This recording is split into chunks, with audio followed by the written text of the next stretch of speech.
Bocah ini namanya David. Ketika dilahirkan ke dunia ini, David udah menjadi anak yatim.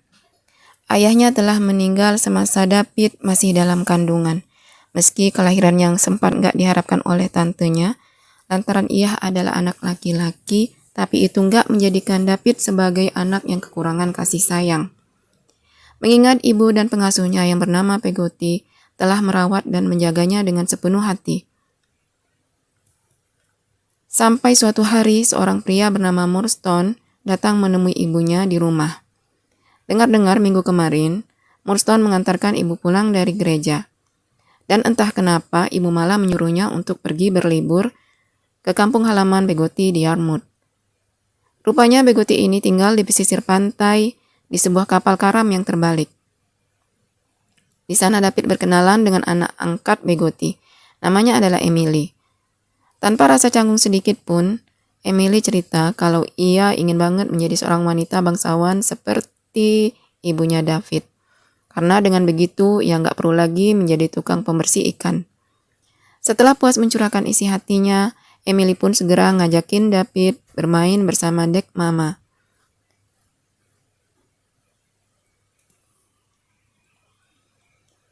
Seketika hati David terasa sangat bahagia. Namun ternyata kebahagiaan itu nggak bertahan lama. Saat David pulang, ia dikejutkan dengan sebuah kenyataan bahwa ibunya dan Morstan telah menikah.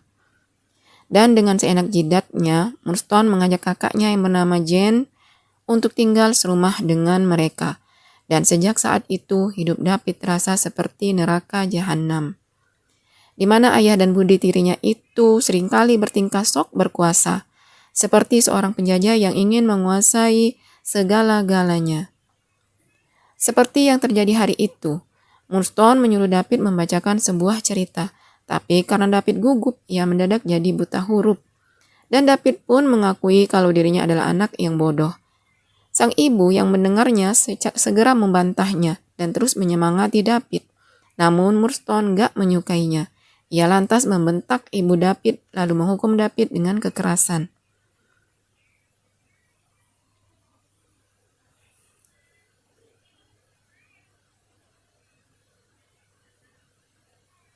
Kini David pun dikurung semalaman di kamar dan setelah itu ia pun dikirim ke London untuk bekerja sebagai buruh pabrik botol milik keluarga Morstan. Di hari pertamanya kerja, David dibully habis-habisan gara-gara nggak becus ngerjain kerjaannya. Bahkan ia sampai difitnah telah memecahkan sebuah botol. Akibat kekejaman fitnah itu, David kena marah habis-habisan sama atasannya. Dan sebagai hukuman, David selama bekerja harus memakai papan yang bertuliskan he bites atau dia menggigit. Sontak David menjadi bahan tertawaan para pekerja lainnya.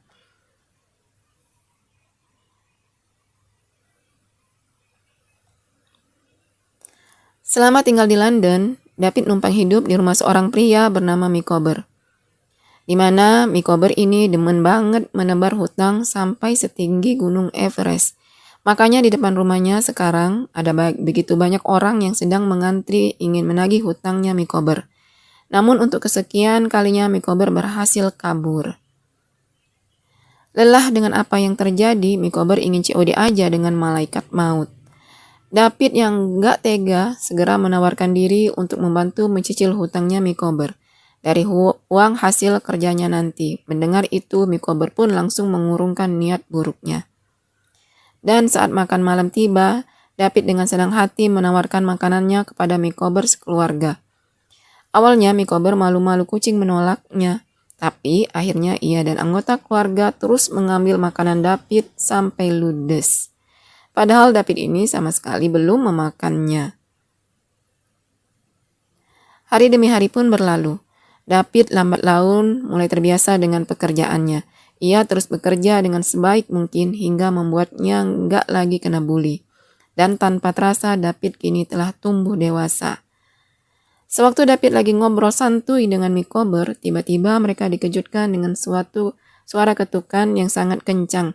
Rupanya itu adalah petugas kepolisian karena Micawber nggak bisa mengelak lagi. Akhirnya semua barang di rumahnya disita.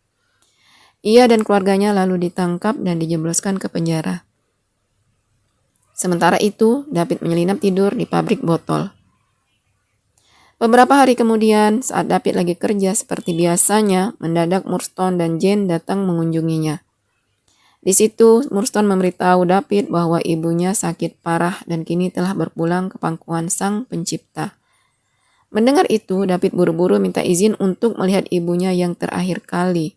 Namun, Murdstone melarangnya karena ibu David udah dimakamkan minggu lalu. Dan tentu saja kabar itu membuat David murka sejadi-jadinya.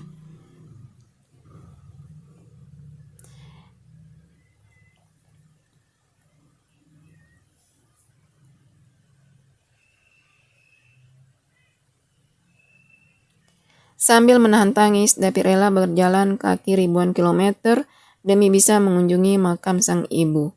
Tadinya David mengira ia sudah nggak memiliki siapa-siapa lagi di dunia ini. Namun sesaat kemudian David teringat dengan cerita ibunya tentang Tante Betsy. Tanpa pikir panjang, David pun pergi ke rumah tantenya itu, yang mana tantenya tinggal di sebuah rumah yang sangat mewah, yang mirip dengan hotel bintang 10. Awalnya Betsy menolak mentah-mentah kehadiran David, tapi begitu melihat kondisi David yang sangat ngenes, itu nggak berdaya kayak gelandangan, bahkan sampai sempat pingsan, Betsy pun akhirnya luluh. Ia lalu menyuruh David lekas membersihkan diri. Setelah mandi, David segera menemui tantenya di meja makan. Di saat itulah Betsy memberitahu David bahwa mulai sekarang ia akan memanggil David dengan nama Trotwood. Ia berencana akan menyekolahkan David, asalkan David bersedia dipanggil dengan nama itu. Karena nggak ada pilihan, David pun akhirnya setuju-setuju aja. Lalu David diminta untuk memanggil sepupu Pepsi yang bernama Dick. Saat ini Dick sedang terobsesi menulis cerita tentang Raja Charles I.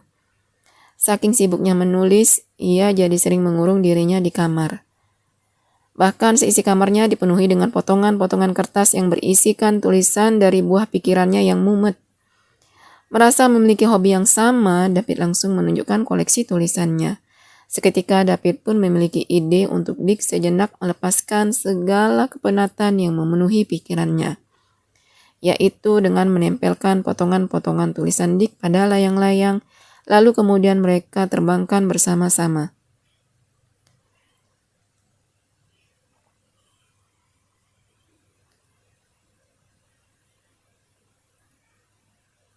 Keesokan harinya, saat David sedang mengusir keledai, tiba-tiba datanglah seorang pria yang merupakan konsultan keuangan tantenya.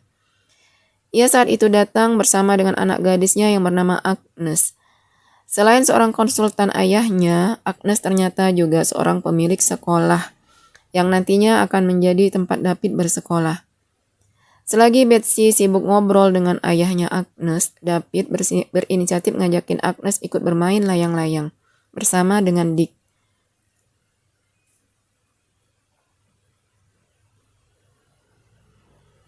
Dan tibalah hari di mana David masuk sekolah. Sesampainya di sana, seorang tukang bersih Betsy yang bernama segera mengangkat barang-barangnya. Gak lama kemudian David diajak ke kelasnya. Terlihat ada seorang siswa yang sangat disegani di kelas itu. Namanya adalah James. Dikarenakan gak ingin masa lalunya sebagai buruh pabrik botol terkuak apalagi sampai dikucilkan gara-gara itu, David pun akhirnya terpaksa mengenalkan namanya sesuai dengan nama dari tantenya, yaitu Trotwood. Dan di luar dugaan, James dan yang lainnya menyambut hangat kedatangan David. Malamnya di asrama sekolah, di saat David sedang mengemasi barangnya, James tiba-tiba nyeletuk kalau mulai sekarang ia akan memanggil David dengan panggilan khusus, yaitu Daisy. Lalu di saat David sedang asik membaca sebuah novel, James ingin David membacakannya untuknya. Sayangnya David gak bisa melakukannya. Ia lantas bercerita berdasarkan karangannya sendiri, yang terinspirasi dari kekejaman Murdstone dan Jane pada dirinya. Dan dalam karangannya itu, David cerita kalau dua orang tersebut pada akhirnya mendapatkan balasan yang setimpal. Dan di luar dugaan, James sangat menyukai cerita tersebut. Dan sejak saat itu, James dan David menjadi sohib karib. Kemana-mana mereka selalu pergi berdua. Bahkan di toilet pun mereka berdua. Sampai suatu waktu, saat akan pulang dari pasar, mereka berdua tiba-tiba dicegat preman pasar. Gak tinggal diam, David dengan ngajakin adu jotos, namun baru 1 kali kena pukul, David langsung KO, gak berdaya.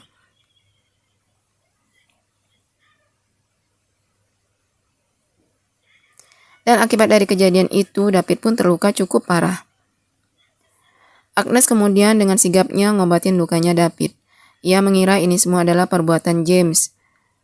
Dengan cepat David pun membantahnya karena nyatanya James dari awal telah mencegahnya untuk enggak melawan preman pasar itu. Lagian David senang James sekarang telah menganggapnya sebagai sohibnya. Di tengah obrolan itu, Uriah datang dan mengundang David untuk ngeteh bareng di rumahnya besok sore. Sebenarnya jauh dari lubuk hatinya yang paling dalam, David ingin sekali menolak ajakan itu. Tapi karena ia adalah orang yang gak enakan dan gak punya 1000 alasan, mau gak mau David pun terpaksa menerimanya. Besoknya pas David cerita ke James tentang kehidupan Mikober yang banyak hutang, saat itu juga Mikober muncul di hadapannya. Dan ternyata Mikober ini adalah guru kesenian baru di sekolahnya tersebut.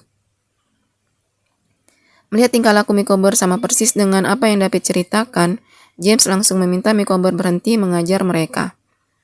Ia lalu melaporkan kepada kepala sekolah kalau Mikober adalah seorang mantan napi yang menimbun banyak hutang.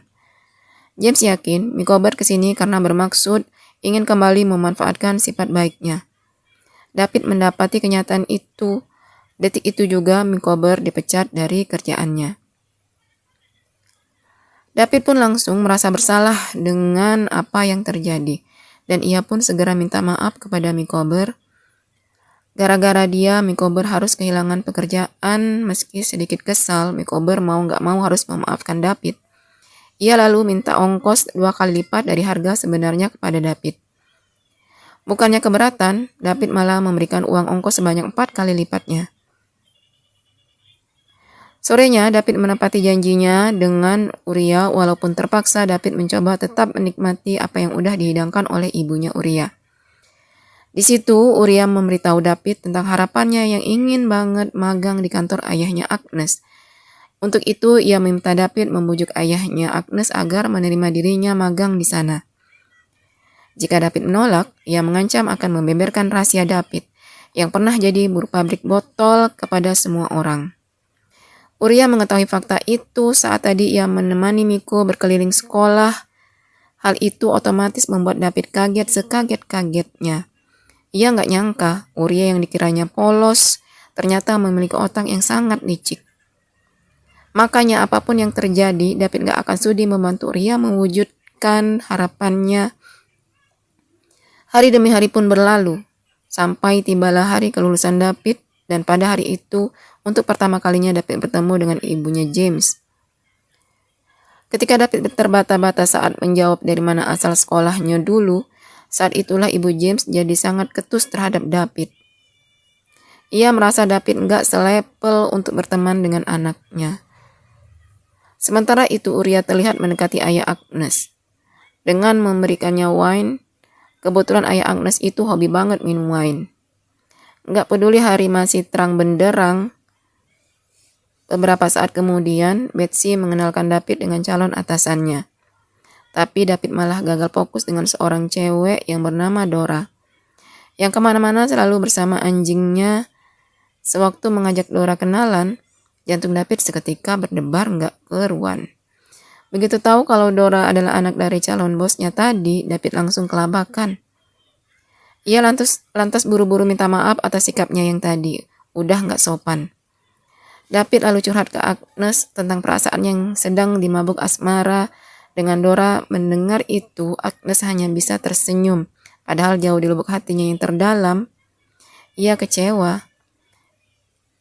Agnes diam-diam menyimpan rasa kepada David. Selang beberapa hari kemudian, David kembali ke London. Namun kali ini bukan untuk menjadi buruh pabrik, melainkan magang kerja di firma hukum ayahnya Dora. Walaupun gak paham dengan kerjaannya, David terus berusaha mempelajarinya sebaik mungkin, sambil sesekali bengong ngelamunin Dora. Bahkan kalau ada waktu luang, David itu sering curi-curi pandang dan curi-curi kesempatan hanya demi menemui Dora. Pujaan hatinya.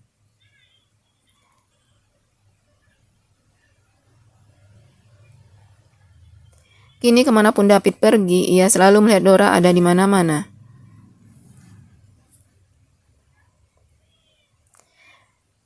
David telah menjalani kehidupan yang sangat membahagiakan. Di satu sisi David senang, tapi di sisi lain ia takut sebuah penderitaan akan datang kembali dalam hidupnya. Malam itu di saat lagi kumpul-kumpul bersama James dan temannya yang lain, David cerita betapa serunya liburan dulu di Yarmouth. Rencananya dalam waktu dekat ini David akan pergi ke sana juga. Dan tanpa disangka-sangka, James tertarik ingin ikut bersama David. Gak lama kemudian David pergi menemui Agnes. Ia kaget setengah mati saat melihat Uriah ada di dekat Agnes. Rupanya Uriah telah berhasil magang di kantor ayahnya. Agnes bahkan kata Agnes, Uriah dan ibunya sekarang telah tinggal bersama mereka. Keesokan paginya, sambil menahan gugup, David ingin mengutarakan perasaannya pada Dora. David ingin melamar Dora, namun baru aja ngeluarin sepatah dua kata-kata, Dora malah memotong omongannya.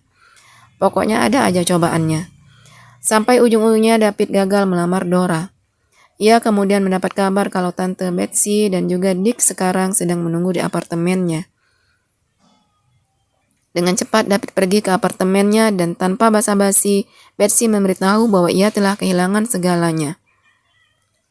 Semua uangnya tiba-tiba hilang dan sahamnya merosot hingga nggak ada lagi yang tersisa. David kemudian meminta penjelasan pada ayahnya Agnes. Tapi ayah Agnes nggak tahu menahu dengan apa yang sudah terjadi. Nggak ingin hidupnya kembali suram, David langsung mengajukan pinjaman. Sialnya Uriah datang dan membuyarkan segalanya.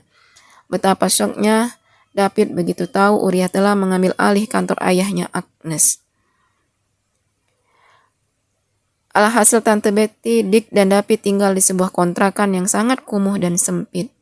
Meski kondisinya sangat memprihatinkan, tapi David tetap harus pergi ke Yarmouth bersama James. Tanpa menceritakan apa yang sebenarnya terjadi, David pun menemui James yang telah menunggu di apartemennya dulu. Setelah itu, mereka lekas menempuh perjalanan ke Yarmouth. Waktu sampai di Yarmouth, Peggotty keluarga langsung menyambut kedatangan David. David lalu mengenalkan James pada mereka semua. Di situ terlihat pandangan Emily yang gak bisa lepas dari James. Padahal Emily sebenarnya telah bertunangan dengan Ham. Dan dalam waktu singkat, James dengan begitu mudahnya berbaur dan akrab dengan warga di Yarmouth.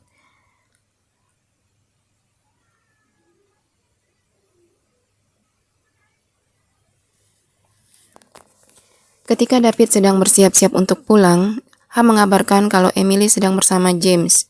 Dalam surat yang ditinggalkan Emily, ia mengatakan bahwa ia dan James saling jatuh cinta. Meskipun harapannya menjadi bangsawan gak kesampaian, tapi setidaknya derajatnya akan naik jika hidup berdua bersama James. David menyampaikan kenyataan itu pada ibunya James. Mengingat ia mengenal siapa anaknya, ia yakin anaknya gak akan benar-benar berniat menghabiskan hidupnya dengan wanita yang gak selevel dengannya. David yang mendengarnya pun sontak kesal bukan main. Ia lalu buru-buru meninggalkan rumahnya James. Di kantor saat David akan menceritakan kondisinya yang kini sedang susah, Dora dengan anehnya malah berpikir David sedang melamar dan tanpa pikir panjang langsung bersedia menerima lamaran itu. Dora pun kemudian main ke kontrakan David. Ia di sana ngobrol dengan Tante Betsy. Dengan sangat hati-hati, Tante Betsy menasihati agar Dora memikirkan baik-baik keputusannya untuk menikah dengan David. Karena sepengalamannya dulu, ia pernah begitu gegabah menikah muda. Tapi nyatanya nggak cocok hingga membuatnya trauma. Makanya saat David lahir, ia sempat kecewa. Sewaktu dalam perjalanan pulang, David juga kaget sekaligus sedih saat melihat Mikober sekeluarga luntang-lantung tidur di jalanan. Gak lama kemudian, David juga melihat Peggotty yang gak jauh dari sana. Peggotty cerita bahwa Ham sampai detik ini masih berusaha mencari Emily. Bahkan Ham jauh-jauh pergi ke Perancis karena ada yang melihat Emily dan James di sana. Tapi sekarang beredar kabar bahwa Emily telah kembali ke London. Dengan cepat, David mengajak Mikober sekeluarga dan Peggotty ke kontrakannya. Beberapa jam kemudian, Agnes pun datang. Ia meminta Tante Betsy untuk menunjukkan surat ada tanda tangan ayahnya. Ia lalu mengajak mereka semua melabrak Uriah. Rupanya Uriah telah mencuri uang Tante Betsy dan menggelapkan dana dari kantor ayahnya Agnes. Namun Uriah terus mengelak dan malah mengungkit masa lalu Tante Betsy, yang menurutnya Tante Betsy ini memang sangatlah pantas ditinggalkan oleh suaminya. Kesal dengan mulut Uriah yang gak bisa dijaga, detik itu juga Tante Betsy langsung memberinya tamparan.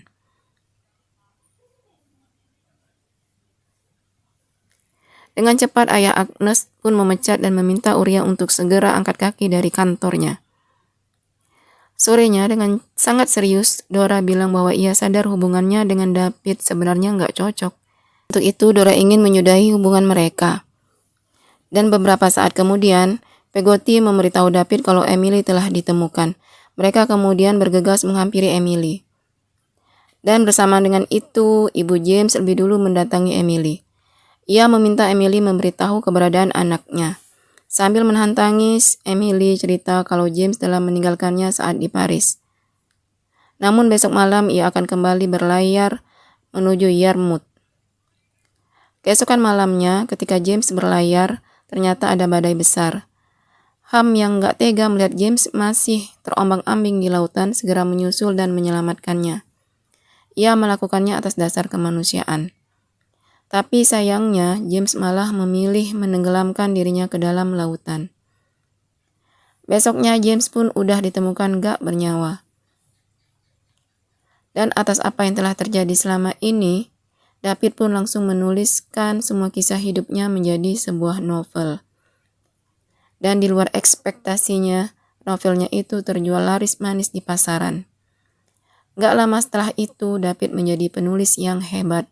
Ia kemudian membacakan ceritanya di depan banyak orang. Berbulan-bulan kemudian, David menyadari perasaannya pada Agnes. Ia dengan segenap hatinya mengungkapkan perasaannya itu. Yang untungnya Agnes pun masih mencintai David.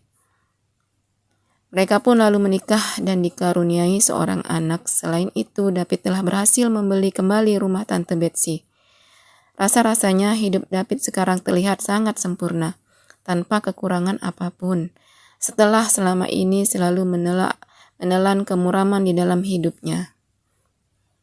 Ketika David akan menuliskan karya terbarunya, ia tiba-tiba melihat sosoknya sewaktu kecil. David lantas berterima kasih pada David kecil, karena sudah begitu hebatnya terus bertahan melanjutkan hidup yang keras ini. Hingga akhirnya David bisa sampai di titik sekarang.